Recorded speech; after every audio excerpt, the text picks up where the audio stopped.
Massive trade for the Maple Leafs today as they announced that they've acquired defenseman Jake McCabe and fourth-line forward Sam Lafferty from the Chicago Blackhawks in exchange for Joey Anderson, Pavel Gogolev, and 2 picks. What does this mean for the team right now? How good was this trade? How do the lineups shake out? And are there more trades to come? What's up, Leafs fans, and welcome back to Leafs Digest. We are breaking down a massive trade here today for the Toronto Maple Leafs. Looks like they're getting much closer to the final product that we'll see after the trade deadline. Obviously, potentially some moves still to come here as some things will have to fit into the cap. But today we do see the Toronto Maple Leafs make a trade with the Chicago Blackhawks, receiving Jake McCabe at 50% of his 50% retained salary, as well as depth forward Sam Lafferty, a 5th-round pick in 2024, a 5th-round pick in 2025 in exchange for Joey Anderson, Pavel Gogolev, a Toronto first in 2025 that is top 10 protected, as well as a Toronto second in 2026. Today, joined for the first time here on Leafs Digest. We'll have to have him back again, but Jason Cooper joining us from the Rink Rat Report. You can find them on Twitter at Rink Rat Report. You can find them on all podcasting platforms, and you can find Jason himself at Takes by Jay on Twitter, so make sure to go and give that a check out. But Jason, you're looking at this right now. You see the tweet come across your timeline. The Toronto Maple Leafs have acquired Jake McCabe and Sam Lafferty. Looking at the pieces involved, you see Jake McCabe's retained. He's here for another 2 years after this as well. Sam Lafferty, another year. You see what we gave up, including Joey Anderson, Gogolev, and the 2 picks. Overall impressions just on the trade itself. Maybe not necessarily the players involved, but specifically, but the trade itself, what was given up. How are you feeling right away seeing that? I'm loving it. First off the bat, I know that Kyle Richardson, GM over at in Chicago, he mentioned that he was probably not going to retain on players. And I thought it was great that we were able to get, I think that's massive value to get McCabe retained at $2 million. I think that's solid. Having him for this year and the next 2 years at $2 million, you're essentially replacing Justin Hall's $2 million contract with his over the next 2 years. That's insane value. We'll talk about the players a little bit later, but yeah, initial thoughts on this deal. I was really happy. Kind of similar to the Orlov Hathaway deal from that Boston got, but we're getting slightly worse players, but much more term, which I think is incredibly valuable because it's not just a rental. We're going in not just this year, but the next couple of years, right? These guys are both great guys to have, I think, for the playoffs, and I think they'll do really well in our system. So I'm really happy with the return here. And I feel like, I know a lot of people feel like we gave up a little bit, like they feel like we gave up a lot this deadline. But again, like I've been saying this throughout the year on our podcast at the Rink Rat Report, if you want to win the East, you have to be the best team in the East. And I think Kyle Dubas is doing everything he can to prove to the NHL that he is the best, that we have the best team in the East. So I love the deal. Well, and I mean, looking at like the full trade that goes down here today, you do see 2 picks going out, but you do see 2 picks coming back in. And then you look at the St. Louis trade, there was a few picks involved in that one, not as many overall, but you kind of look at this, and I think that some of the things Kyle Dubas has been saying is the most important of this, and it's that they do feel like the draft is a bit of a lottery. You can get lucky on players late in rounds. Yes, you have to have good scouts, and you look at what Tampa's done. You look at even, to an extent, what Colorado's done, finding guys in some later rounds who can come in, maybe a 2nd, 3rd-round pick, or you get lucky with a Cale Makar sitting there later outside of the top 3 players, and next thing you know, he's a generational defenseman. Braden Point, some player that every single team around the NHL is looking for. It's like, yeah, you have good scouts, you can identify talent, but in the end, do you know that they're going to become Cale Makar and Braden Point? Reality is, no, you don't. So you sit there and you say, all right, we have good prospects. We have Matthew Nyes, Niemela, Hervinen. We don't feel like we have to give up on these guys. And this Leafs, the one thing that I look at too here is like this Leafs amateur and professional scouting department has done a great job of identifying guys that they can bring into the AHL system and potentially bring on. Like, look at the deal involving Curtis Douglas and Connor Timmins. To identify that, say we're going to move on from this monster of a human being that everyone in Toronto is dying for size and physicality, and be like, yeah, we're fine with moving on from this piece. Timmins turned out to be a pretty good player. I think he's a guy that they're going to look for to be a regular mainstay in this lineup moving forward. So it'll be interesting to see how that is. But you kind of touched on it. And also, by the way, like I think that this is good. Like, you're not giving up too much. Realistically, Joey Anderson, he's not playing this year. Maybe he could play next year. But, like, are you going to risk this on maybes? I think that we're beyond that at this point, and Gogolev kind of probably the same situation for this scouting staff, just saying he's not going to be an impact player this year, next year, the year after that. Time to move on, time to find pieces that can make us better now. But something that you did touch on, Jake McCabe. So we'll take a look into him and what he's going to bring.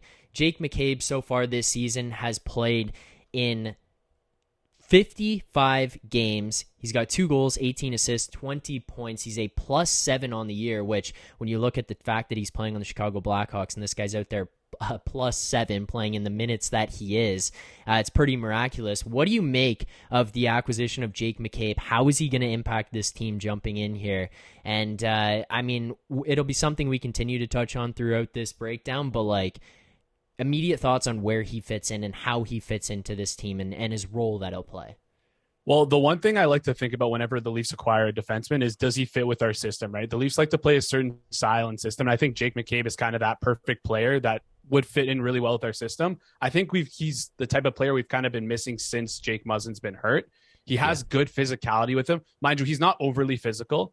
Like, he hits, but he's very economic with his hitting. He won't go out of his way to rock people. You won't see him decking guys, but he likes to hit in the neutral zone, denying those zone entries, which is really, really important. And another thing that I really like that he does well, he clears the front of the net really well and uses physicality there, which I think the Leafs are severely lacking in the defense core at the very least. I think we don't do a good enough job of clearing out the front of the net, and I think that was a big problem against Tampa. So I'm happy to see a guy like him come in and I guess fill in that Muzzin role. Maybe, I don't know if he'll be as good as Muzzin was for us, but he will definitely be as close as we have right now on this roster. A couple other things. He's a pretty good puck mover in the sense that he's able in our own zone to get the puck up to the forwards and help the breakout. And then also in the offensive zone, he's not amazing, but he's competent. So he won't be jumping up in the rush. He won't be overly aggressive, but he does have an okay shot. He can move the puck really well across the blue line. Like, he's not an amazing offensive player, but he's competent, which is good.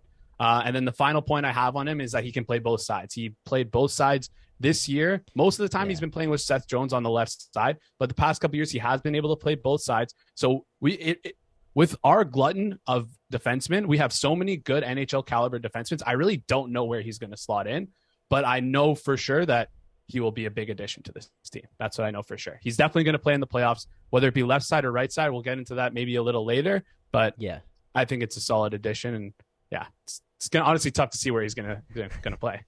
Yeah, that's one thing I keep looking at. I'm like, well, we're trading for all these players, but no one's left. So, all right, what's going to happen here? And we will get into that in terms of how the lines will shake out. But one thing, and you kind of touched on it there, it probably eases the minds of a lot of Leafs fans, but you see a left-handed guy come in and you kind of go, okay, well, how the hell is this going to fit? And it was something I texted you about earlier today when I saw the trade. I'm like, well, he's a left-hand defenseman, wasn't too sure his ability to play the right side, but if that's something he can do, that's a huge win for this Leafs team. But you brought up there, and it's something that was a concern for me, is he's essentially going to be replacing what we lost in Jake Muzzin to an extent. He's obviously not Jake Muzzin. He doesn't have that experience. In fact, he's actually played in a career 0 NHL playoff games. But in terms of who he is and his veteran presence in the NHL, he's established that. He's built that up. One thing that I kind of had a concern about was his feet. We've seen defensemen come here, and they're big, they're heavy, which you enjoy. They can win net front battles, they can clear that out, they can win corner battles, but getting beat to pucks and corners, losing races, maybe trailing guys in the defensive zone. How is Jake McCabe going to fare here in Toronto from that standpoint? He's obviously good at those other things that you brought up. I think they are very important, but there is an element here of like, can you escape with your feet? Can you use them to your advantage? And Jake McCabe is a little bit on the slower side. Is that a concern to you? That's a great point. It's a slight concern, but I don't think it'll affect his play that much. Mind you, he doesn't have the best first stride, doesn't have good first couple of steps. He is relatively slow, but he's not like a transition D. He's not going to be constantly looking to transition the puck, right? I think his IQ is what is going to help him out there. He's always, most of the time, always in the right spot. And I really think he'll lean on his IQ more. That'll kind of alleviate those worries, but it is a fair concern to have. I don't think it's going to be that much of a worry, though. He's lasted this long in the NHL with his foot speed. I don't think it's and he's put up great underlying numbers in his time in both Chicago and Buffalo, two terrible teams. So I don't think the foot speed is going to be too big of a worry, but it is one of his weaknesses in his game. So it is a fair concern to have, but I think we'll be able to shore it up just with the players around him on the ice and with his solid hockey IQ and knowing where to be in the defensive zone, essentially. All right, so last player that we'll touch on in this whole thing, and it won't be the biggest piece, especially considering the role he'll play here in Toronto, but Sam Lafferty comes in. He's 27 years old. He's right-handed. He can play center. He can play the wing. He's going to be a fourth-line guy, 1.15 mil. He's also here this year and next year.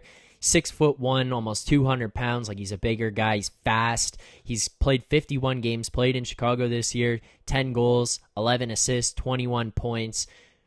Essentially, to me, this is just shoring up the bottom six. We obviously haven't seen anybody go out yet, but you're just trying to make some improvements on there. And even if it isn't necessarily like an improvement, a better player, this is clearly a different style player in Sam Lafferty to what we have right now. But could you expand a little bit more on just what Sam Lafferty is and like how he's going to impact this Leafs lineup in the bottom six there?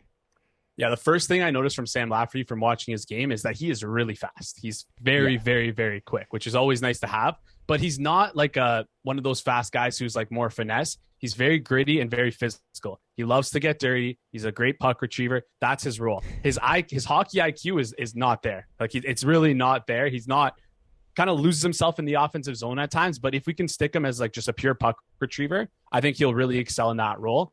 He's a solid energy depth guy. And he can play the penalty kill. So if we do end up losing a guy, we don't have to worry about our penalty kill taking a hit there. He's put up very solid numbers on the penalty kill.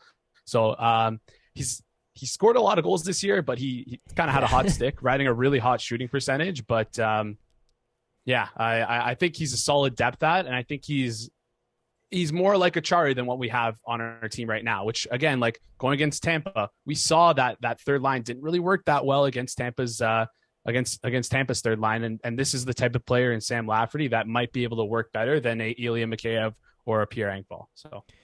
Okay, yeah. So that's kind of where I'm at with it is like I was going to relate him to like a little bit of a Nola Chari, just probably not as good as a Chari is, or maybe it's just experience, and Chari has that over him and has played with Bostons and Floridas in playoff runs and things like that. But I mean, it's one thing I've been a big proponent of this year is playing big and not necessarily having to be big. Sam Lafferty's not a monster of a human being here. He's 6'1", 195 pounds. And then you look at Achari when they bring him in, he's 5'10". Like, these aren't monsters, but they play big and they play heavy, and I think that's important for the playoffs. And Dubas essentially addressed that and just said, we saw Tampa go and acquire those guys. We saw Colorado acquire them. They had success, and let's match. Let's run it back with what we have on top, because what you have in that top six in terms of forwards is going to be very hard to match around the NHL when you look at Matthews, Marner, Nylander, Tavares, O'Reilly, and then potentially, I mean, if you bring in Matthew Nyes, if you want to slot him in wherever, but needless to say, that top six is very, very good. That's not where you're looking for the improvements anymore. But there's a tweet that went out today from Frank Saravelli after the fact. He's been very critical of the Leafs so far, of basically every move that they've made to this point in time. But Frank tweeted out, connecting dots on Leafs cap after McCabe Lafferty trade. Either Toronto is not planning to activate Matt Murray until the playoffs, or Toronto is now moving one of Kerfoot, Engvall, or Hall before the deadline. Seems to be some smoke recently with Kerfoot and Canucks. I don't know where you stand, but first and foremost, I highly, highly, highly doubt they're going to hold Matt Murray out until playoff time. I just can't see that being the case. This is a guy who, more reps could mean injury. It could mean illness. It could just mean being tired for a guy like Matt Murray who's pulled the chute in his career. But you can't just have the guy sitting until playoffs. So to me, I lean a little bit more to option number 2. Before digging into what option number 2 entails, is there one or the other that kind of stands out to you as more likely for this Leafs team right now? More likely? I don't really know if there's one that's definitely more likely. I think a lot of people would lean. I think a lot of people would lean more Kerfoot than Engvall, but honestly, like I would have leaned there too earlier in the year. But with the recent play of Alex Kerfoot, honestly, I'm willing to give him the leash. He's looked really good in that fourth line role. And I know it's hard to, like, a tough pill to swallow to see him at 3.5 playing on the fourth line. But I don't think, like, right now, this isn't going to, like, if we move Kerfoot or if we move Engvall, it doesn't make a difference. The salary cap won't really matter after the trade deadline. I don't think we're going to add another piece. So I really don't think the numbers apply here. It's just kind of who would you rather have in the playoffs, Kerfoot or Engvall? Probably lean towards Kerfoot. Engvall, he's been super effective in the season. I love his style of play. He's a little bit of lackadaisical. He's a little Swedish in him, but he's still able to score, which is good. And he's big. He doesn't use it, but he's big, right? Can't really teach size. But I just, again, like, Engvall, I just don't think he was effective for us last year or the year before against Montreal. So I think I would lean a little bit more to preferring Kerfoot staying. And I know Saravelli had Hall on the list, but man, this team freaking loves Justin Hall. I feel like he's been in trade lists for, like, since he signed his deal here. We expect him to be exposed in Seattle. We expected him to be on the move. I love that. We expect him to be on the move last trade deadline, the deadline before. It's just he's never been on the move, and he's always been in the playoffs. Like, game one of the playoffs, he's usually the guy who's in, right? And he was playing over Liljegren earlier in the year. He's playing over, I guess, Sandin when he was playing on the right side earlier in the year, right? And so they seem to love Justin Hall, and I don't blame Sheldon Keefe. Like, it's Justin Hall. I like to say Justin Hall's his crutch because he's had him throughout his run with the Marlies, right? They won a Calder Cup with him. So, and also, like, the development they did on him, converting him from forward to D, was pretty amazing. So I'm sure that's a feather in the cap for them as well. So I just don't really see them moving on from Justin Hall this year. Hopefully next year. He's a freaking free agent. If we don't move on from him next year, what are we doing? We're gonna have 8 NHL defensemen signed. That's maybe that's for another video though. But yeah, if we're gonna talk about guys being moved now, I think it's most likely Engvall, if I were to guess. Kerfoot could also be likely. It's a toss-up, really, but I would want to see Engvall get moved over Kerfoot. And I think that's actually something that's recently changed within me over the past couple of weeks than kind of an opinion I had earlier in the season. Well, the one thing that I see in Kerfoot as well is the playoffs, the way he's played in the playoffs the past 2 years. You saw the year when it was him and Willie stepping up when JT went down. They were the best line that we had through basically the last 6 games of that series. The two of them really stepped up and played. Kerfoot, obviously, last year, yeah, you're going to have the high stick. It stands out. You have the drop pass that gets turned over. It stands out, and you can't remove them overall, and I get that. But looking outside of those plays, he was a solid playoff performer last year. Maybe he was just out of his element in the second line. Maybe that's what it comes down to. Maybe he's just a third line guy, and $3.5 million. Yeah, maybe that's a little too much for the guy to be playing third line. But you got 1 year with him left. That's it where you're at. You know the guy's performed for you in the playoffs before. Maybe he can bring that back and just not be as an exposed role as he has been on the top 2 lines in the previous 2 playoff series for Kerfoot there. So I actually kind of agree with you with that, especially considering what Engvall does is I don't think he's floating in terms of, like, he's not trying, but he kind of can garner that floater term where he's more just a guy out there than he is a guy making an impact.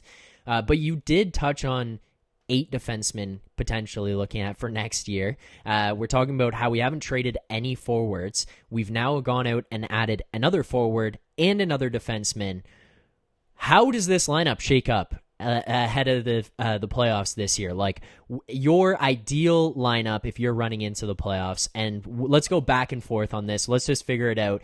Top line, I think, probably stays the same, right? Like, we're looking at Bunting, Matthews, Marner or Nylander, doesn't really matter. JT, O'Reilly, and then one of Marner or Nylander. But now you go third and fourth lines. Where are we at, and how does this shake out?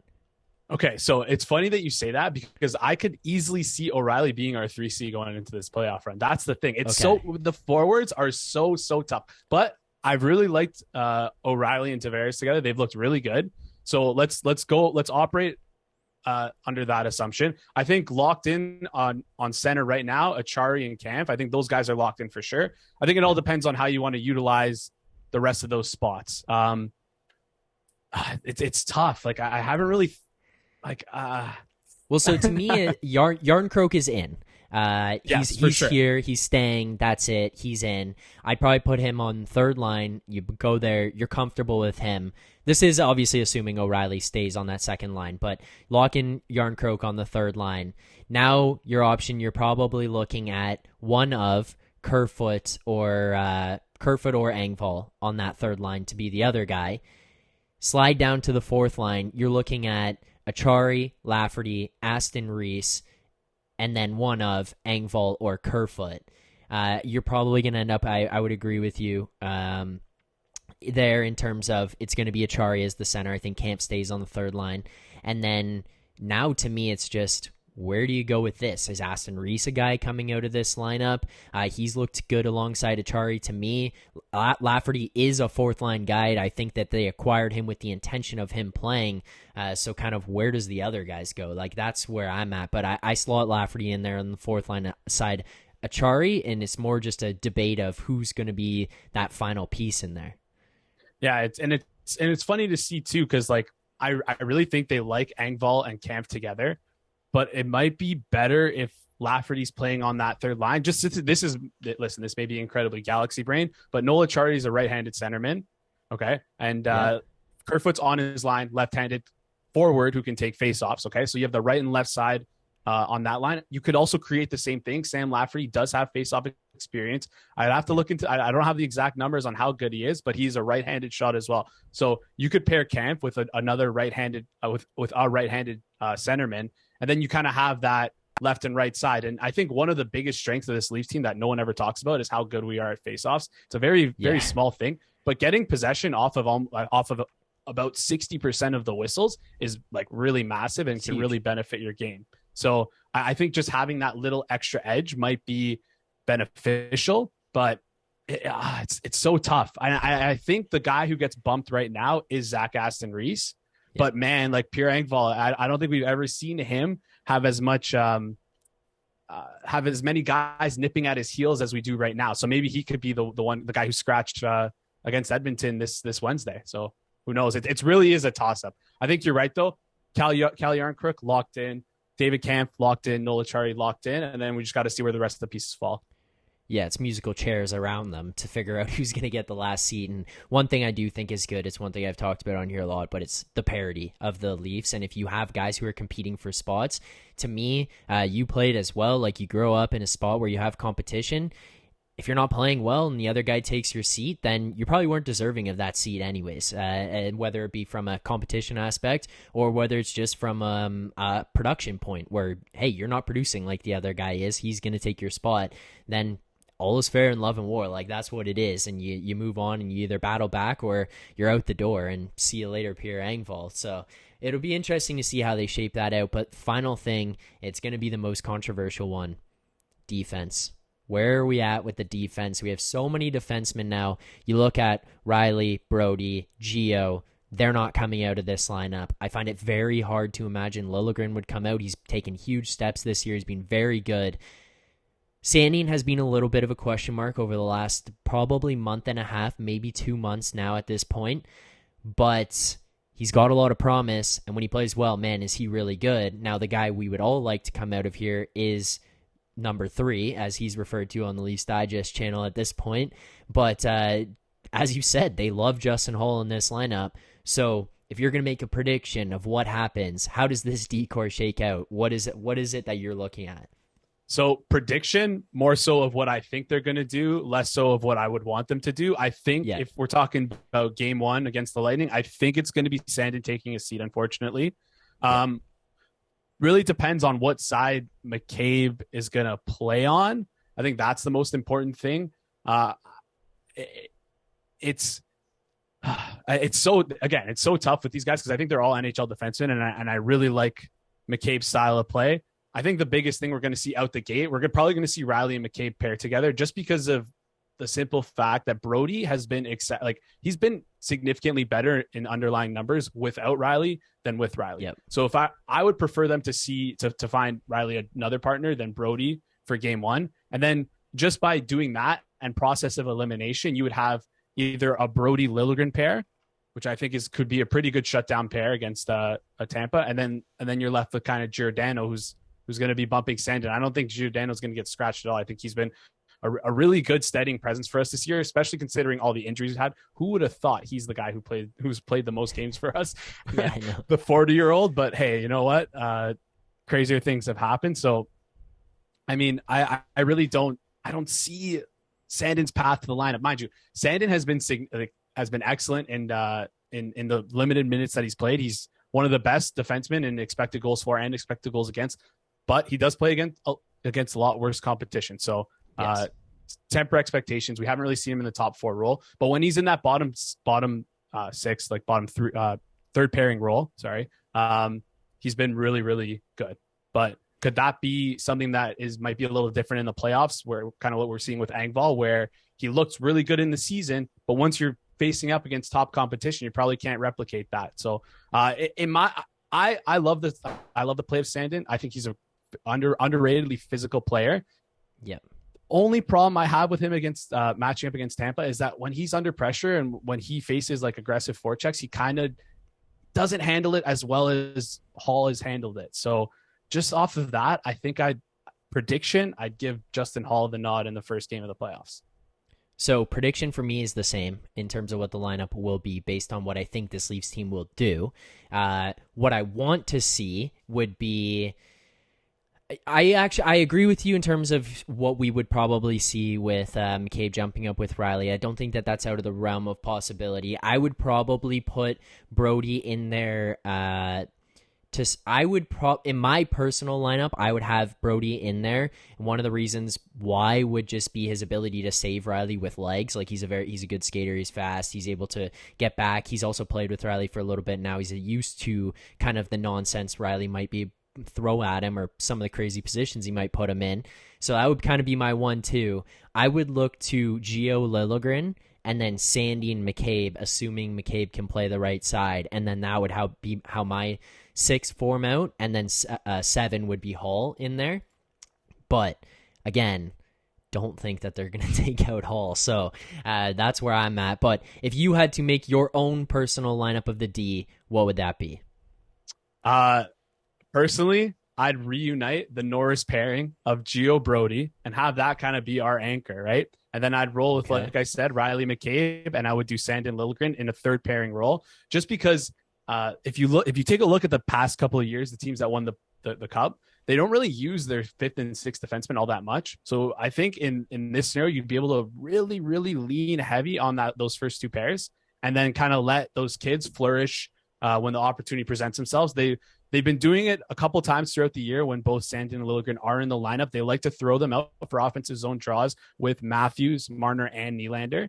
So if they ever see an opportunity with a 4th line tired on an icing, they'll put those guys out to take advantage of that. But in the playoffs, I think this is a top 4 I'm a lot more confident in than the one we had a couple days ago. So Riley McCabe, Gio Brody, Sandin Liljegren would be my ideal pairings.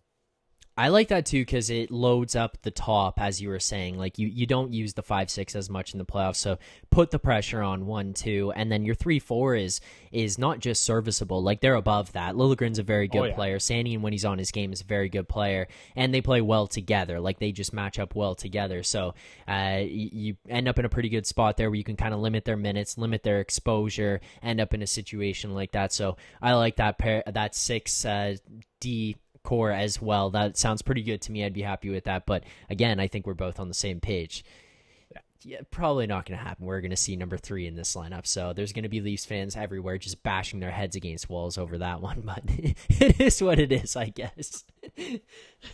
The only saving grace, again, and I'll say it again, is that I think Hall handles pressure a little bit better than Sandin does. So there's that. But I mean, it's really tough to defend Justin Hall here. But Anyways, It's what it is.